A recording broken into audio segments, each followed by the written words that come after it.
Friends, तो चलिए आप सभी का एक बार फिर से स्वागत है हमारे यूट्यूब चैनल।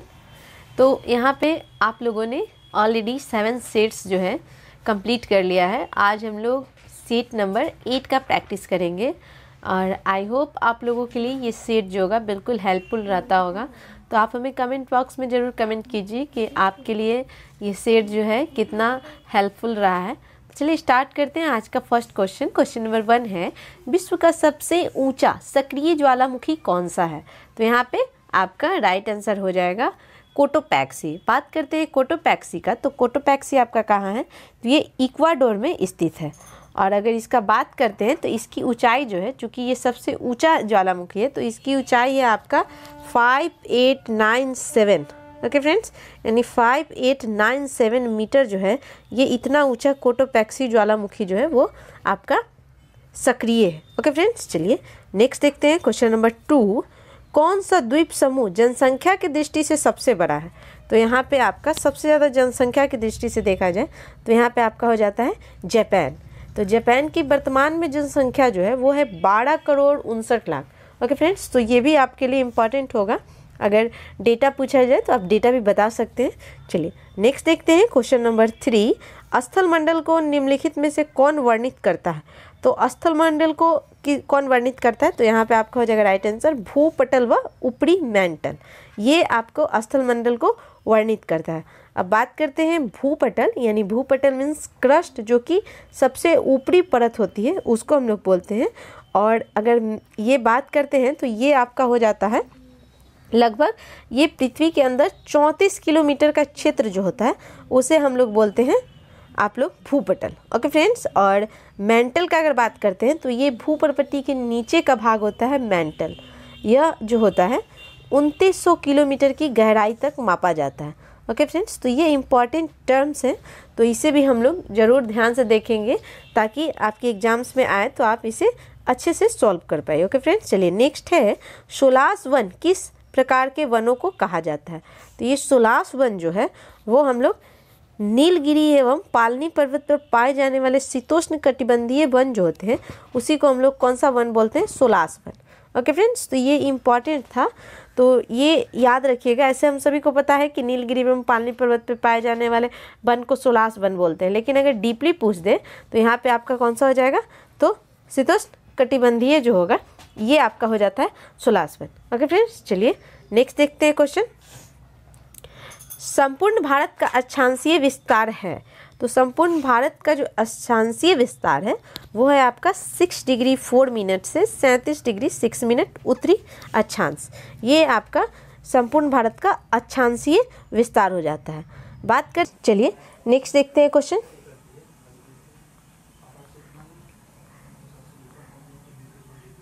निम्नलिखित में किसे फेमिना मिस इंडिया 2022 के खिताब से सम्मान किया गया है या सम्मानित हुई हैं? तो यहाँ पे आपका राइट आंसर हो जाएगा सिन्नी शेट्टी जो है ये फेमिना मिस इंडिया 2022 जो है वो बनी है। और इसका आयोजन जो है मुंबई में किया गया था। और ये कहाँ की है? तो ये कर्नाटक की हैं आपकी, जिनका नाम है सिन्नी शेट्टी। ओके फ्रेंड्स, और इस बार अगर बात करते हैं मिस यूनिवर्स 2021 तो इस 70 नंबर की बनी है, जिनका नाम क्या है? तो हरनाज सिंधु। ओके फ्रेंड्स, और सरगम कौशल यहाँ पे दिख रहा है, ये मिसेज इंडिया 2022-23 की बनी है। ओके फ्रेंड्स, चलिए नेक्स्ट देखते हैं क्वेश्चन। सर्वाधिक राज्यों की सीमाओं से लगा राज्य कौन है? तो यहाँ पे आपका क्या हो जाएगा? तो ये हो जाएगा आपका उत्तर प्रदेश, जो कि आपका क्या हो जाता है?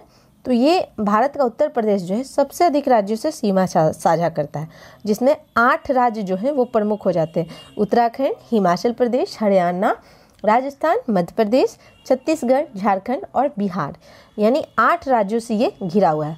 उत्तर प्रदेश की अंतर्राष्ट्रीय सीमा भी लगती है, वो किसके साथ? तो नेपाल के साथ। ओके फ्रेंड्स, चलिए नेक्स्ट देखते हैं क्वेश्चन। भारत में हरित क्रांति का श्रेय किसे दिया जाता है?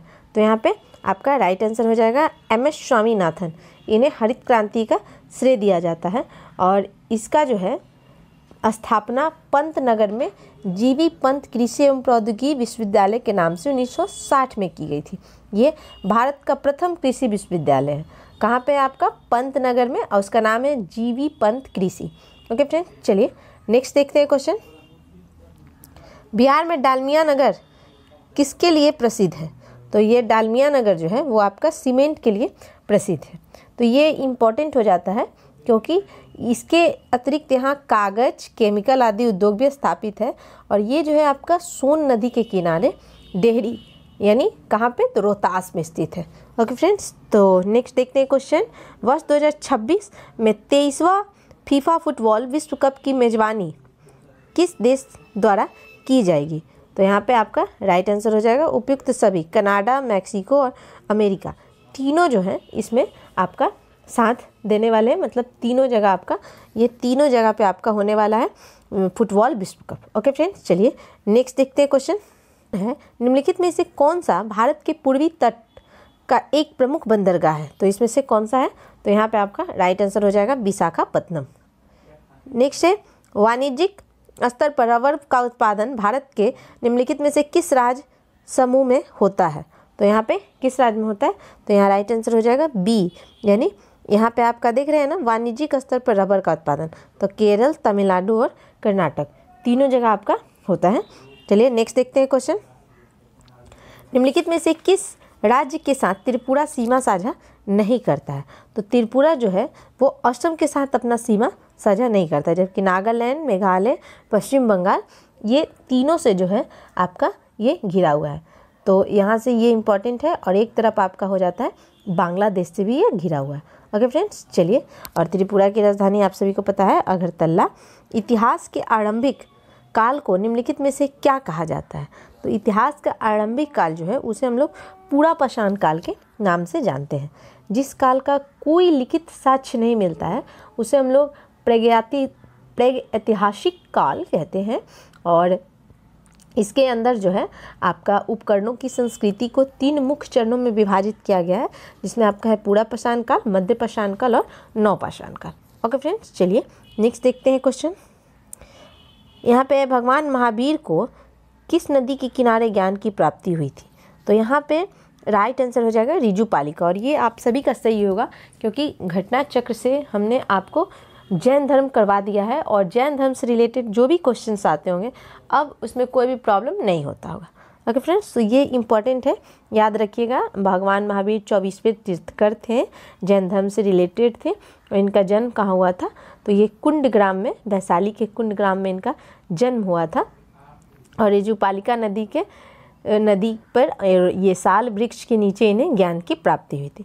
ओके फ्रेंड्स, चलिए नेक्स्ट देखते हैं क्वेश्चन। 1025 ईस्वी में सोमनाथ मंदिर पर हमला और लूटपाट किसने किया?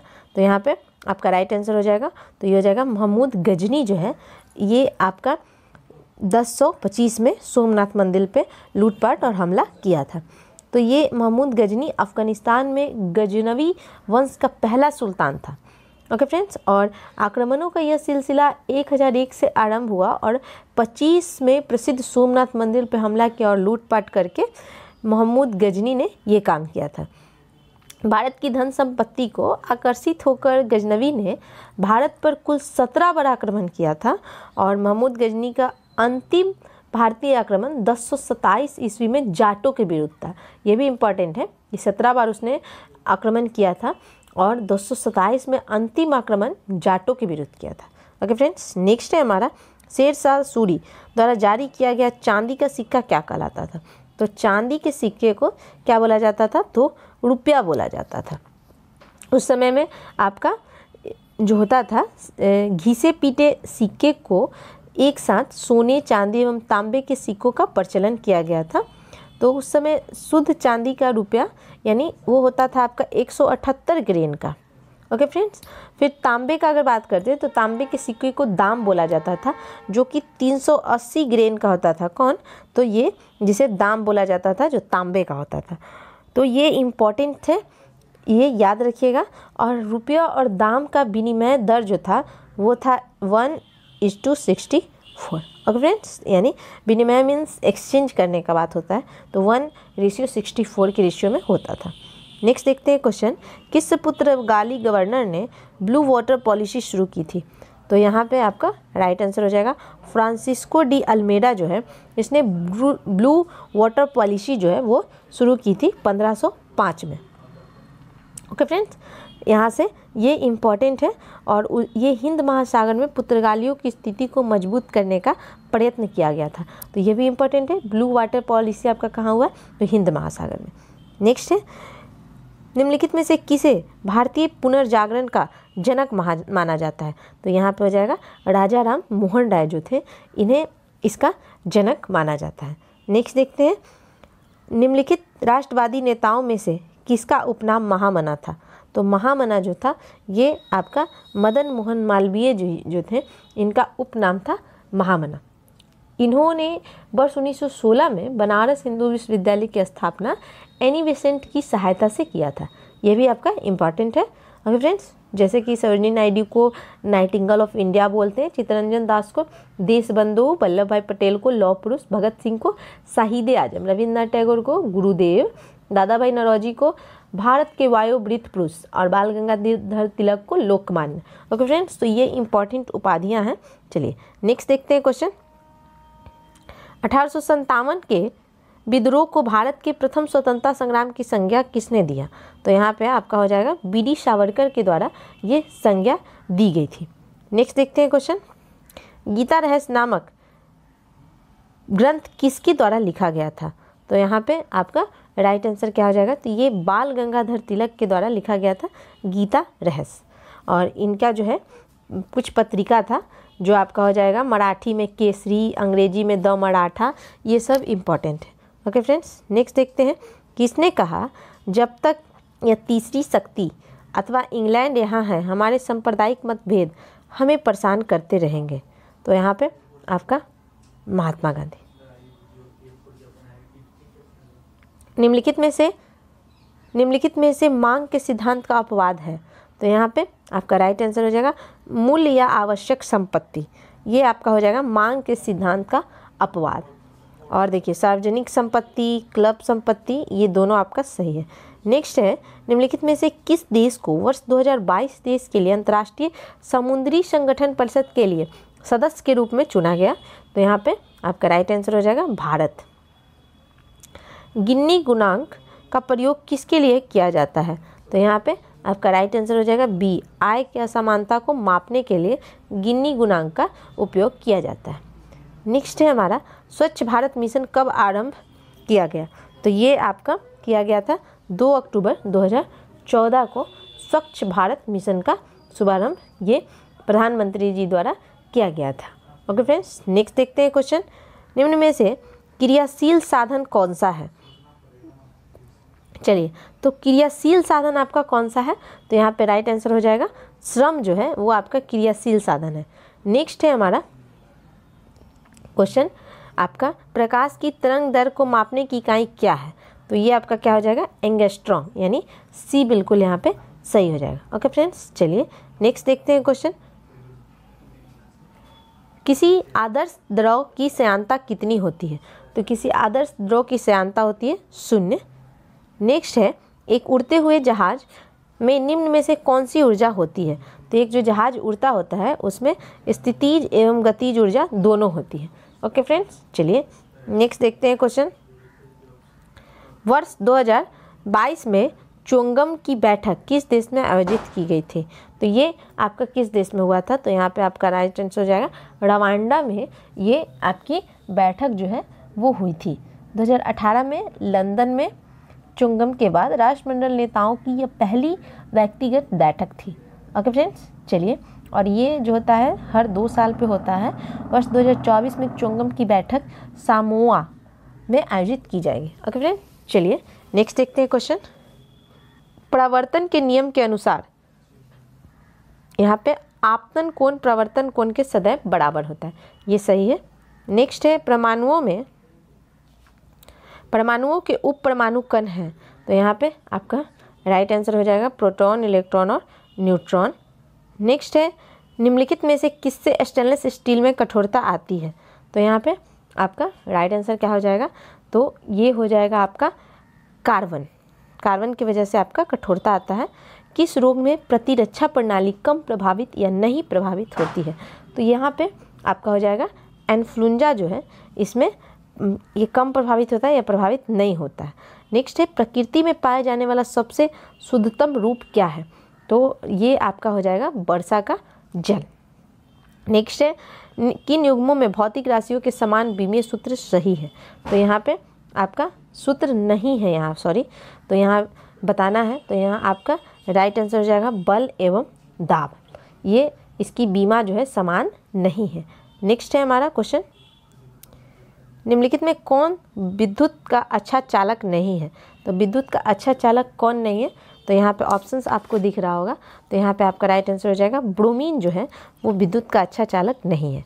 ये भूरे रंग का तरल पदार्थ है जो शीघ्रता से गैसीय अवस्था में परिवर्तित हो जाता है।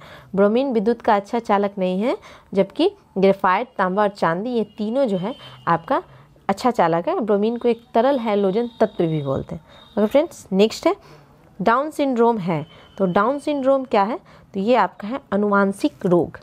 इसमें क्या होता है, जो क्रोमोसोम 21 की तीसरी प्रतिलिपि के साथ या किसी भी हिस्से की उपस्थिति के कारण होता है। ओके फ्रेंड्स, तो ये इंपॉर्टेंट है, इसलिए इस विकार को ट्राइसोमी 21 भी कहते हैं। इस रोग के कारण शारीरिक और मानसिक विकास में बहुत धीमापन एवं अक्षमता आ जाती है। शरीर का सबसे कठोरतम भाग कौन है? तो यहाँ पे आपका राइट आंसर हो जाएगा एनामेल। कौन सा युग्म सही मिलान नहीं है? तो यहाँ पे आपका राइट आंसर हो जाएगा विटामिन B1 बायोटीन, ये आपका गलत है। यहाँ पे विटामिन B1 का नाम होता है थाइमिन, यहाँ B3 नियासिन, B12 साइनोकोबाल्मिन और K फिलोक्विनोन, ये सब सही है आपका। नेक्स्ट है हमारा, निम्नलिखित में से कौन सी कोशिका मानव शरीर की सबसे लंबी कोशिका है? तो यहाँ पे आपका राइट आंसर क्या हो जाएगा? तो ए तंत्रिका कोशिका। नेक्स्ट है, निम्नलिखित में कौन सा आहार नलिका है? तो यहाँ पे आपका राइट आंसर हो जाएगा ईसोफेगस, इसे हम लोग आहार नलिका के नाम से जानते हैं। नेक्स्ट देखते हैं क्वेश्चन, गुर्दों की संरचनात्मक एवं क्रियात्मक इकाई है, तो ये क्या होती है? तो इसे हम लोग बोलते हैं नेफ्रॉन। नेक्स्ट है, इंसुलिन की कमी से होता है तो क्या हो जाता है? तो मधुमेह होता है। नेक्स्ट है, निम्नलिखित नोबेल गैसों में कौन सी वायु में नहीं पाई जाती? तो यहाँ पे कौन सा नहीं पाया जाता? तो रेडॉन जो है वो आपका वायु में नहीं पाया जाता, जिसका सिंबल होता है Rn। ओके फ्रेंड्स, तो ये भी आप लोगों के लिए इम्पॉर्टेंट है और इसका परमाणु संख्या होता है 86। नेक्स्ट है क्वेश्चन, निम्नलिखित देशों में से किसमें कुल औद्योगिक क्षेत्रफल के कम से कम 60% भाग पर वन बनाए रखने का संवैधानिक प्रावधान है? तो यहाँ पे आपका राइट आंसर हो जाएगा भूटान। नादिर शाह का आक्रमण निम्नलिखित में से किस मुगल बादशाह के समय हुआ था? तो यहाँ पे आपका राइट आंसर हो जाएगा मोहम्मद शाह के टाइम।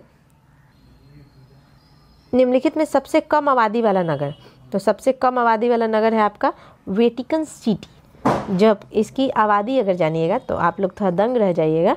तो इसकी आबादी 840 है, जबकि टोक्यो शहर की आबादी 1.4 करोड़ है। ओके फ्रेंड्स, चलिए नेक्स्ट देखते हैं, सबाक किस देश की गुप्तचर संस्था है? तो ये आपका हो जाएगा ईरान का। ओके फ्रेंड्स, तो यहाँ से याद रखिएगा। जबकि जापान का बात करते हैं तो नाइचो, मिस्र का मुखबरात, इराक की गुप्तचर संस्था का नाम है अल मुखबरात। ओके फ्रेंड्स, चलिए, और इजराइल का मोसाद। नेक्स्ट है, विश्व पर्यटन संगठन का मुख्यालय कहाँ स्थित है? तो यहाँ पे आपका राइट आंसर हो जाएगा मैड्रिड। वर्तमान में राष्ट्रमंडल के सदस्य देशों की संख्या कितनी है? तो यहाँ पे आपका राइट आंसर हो जाएगा 54। शेर शाही मस्जिद कहाँ स्थित है? तो यहाँ पे आपका राइट आंसर हो जाएगा पटना। वर्ष 1907 के सूरत अधिवेशन में कांग्रेस में नरम दल एवं गरम दल के बीच विभाजन का निम्नलिखित में से कौन सा कारण नहीं था? तो यहाँ पे आपका राइट आंसर क्या हो जाएगा? तो हो जाएगा डी, संविधान सभा के गठन की मांग। नेक्स्ट देखते हैं क्वेश्चन, छऊ किस राज्य का लोक नृत्य है? तो यहाँ पे आपका हो जाएगा, तो ये है आपका झारखंड का। बिहार विद्यापीठ की स्थापना कब की गई थी? तो ये आपका हुआ था 1921 में। ओके फ्रेंड्स, चलिए, भारतीय संविधान का जनक किसे माना जाता है? तो यहाँ पे आपका राइट आंसर हो जाएगा भीमराव अंबेडकर को भारतीय संविधान का जनक माना जाता है। चलिए नेक्स्ट देखते हैं क्वेश्चन, भारतीय संविधान का कौन सा अनुच्छेद धर्म, वंश, जाति, लिंग और जन्म स्थान के आधार पर भेदभाव पर रोक लगाता है? तो यहाँ पे आपका राइट आंसर क्या हो जाएगा, तो ये हो जाएगा अनुच्छेद 15। ओके फ्रेंड्स, चलिए नेक्स्ट है, भारत के संविधान में नीति निर्देशक सिद्धांतों के शामिल किए जाने का मुख्य उद्देश्य क्या है। तो यहाँ पे आपका राइट आंसर हो जाएगा ए, सामाजिक एवं आर्थिक लोकतंत्र स्थापित करने के लिए यहाँ पे संविधान में नीति निर्देशक सिद्धांत को शामिल किया गया है। ओके फ्रेंड्स, नेक्स्ट है हमारा, आज़ाद दास्ता का गठन किसने किया। तो यहाँ पे आपका राइट आंसर हो जाएगा जयप्रकाश नारायण। राज्यसभा में अधिकतम कितने सदस्य हो सकते हैं। तो यहाँ पे आपका 250 जो है वो अधिकतम हो सकता है। संविधान के अनुच्छेद 80 में राज्यसभा के गठन की बात की गई है। नेक्स्ट देखते हैं क्वेश्चन, नौसेना विद्रोह निम्नलिखित में से किस जहाज से शुरू हुआ। तो यहाँ पे आपका राइट आंसर हो जाएगा HMIS तलवार जो है, इसके द्वारा ये नौसेना विद्रोह जो है आपका शुरू हुआ। ओके फ्रेंड्स, नेक्स्ट है हमारा, कौन सा अनुच्छेद भारत के प्रधानमंत्री की नियुक्ति से संबंधित है। तो यहाँ पे हो जाएगा अनुच्छेद 75 जो है ये भारत के प्रधानमंत्री की नियुक्ति से संबंधित है, जबकि अनुच्छेद 76 जो है वो भारत के राष्ट्रपति, भारत के महान्यायवादी की नियुक्ति करेगा, इससे संबंधित होता है। ओके फ्रेंड्स, और यहाँ पे आपका 75(2) जो होता है यानी 75 का 2, ये सभी राष्ट्रपति के प्रसाद पर्यंत तक जो है बने रहेंगे, यानी उनके मंत्रिमंडल प्रधानमंत्री के, तो ये होता है। ओके फ्रेंड, चलिए नेक्स्ट देखते हैं क्वेश्चन, किस अनुच्छेद के तहत भारत का उच्च न्यायालय रिट जारी करता है। तो यहाँ पे आपका राइट आंसर हो जाएगा अनुच्छेद 226 के तहत जो है भारत का उच्च न्यायालय रिट जारी करता है। ओके फ्रेंड्स, चलिए नेक्स्ट देखते हैं क्वेश्चन, जन प्रतिनिधित्व अधिनियम कब पारित किया गया था। तो ये जो है आपका 1951 में ये पहली बार पारित किया गया था। एक वर्ष में ग्राम सभा की न्यूनतम बैठक बुलाई जाने अनिवार्य है, तो कितनी बार। तो यहाँ पे आपका राइट आंसर हो जाएगा, तो ये 4 बार बुलाई जाती है। नेक्स्ट है क्वेश्चन, मुखिया अपना त्यागपत्र किसे देता है। तो मुखिया अपना त्यागपत्र जिला पंचायती राज पदाधिकारी को देता है। ओके फ्रेंड्स, चलिए ये यहाँ पे आप लोगों ने देख लिया, तो यहाँ था आपका, तो ये मुखिया जो है किसे अपना त्यागपत्र देगा। तो यहाँ पे राइट आंसर हो जाता है जिला पंचायती राज पदाधिकारी को। तो चलिए फ्रेंड्स, तो आप हमें ज़रूर कमेंट बॉक्स में बताइए कि आपको ये सेट कैसा लगा और आपके मार्क्स कितने आए। तो मिलते हैं नेक्स्ट वीडियो में, तब तक के लिए थैंक यू।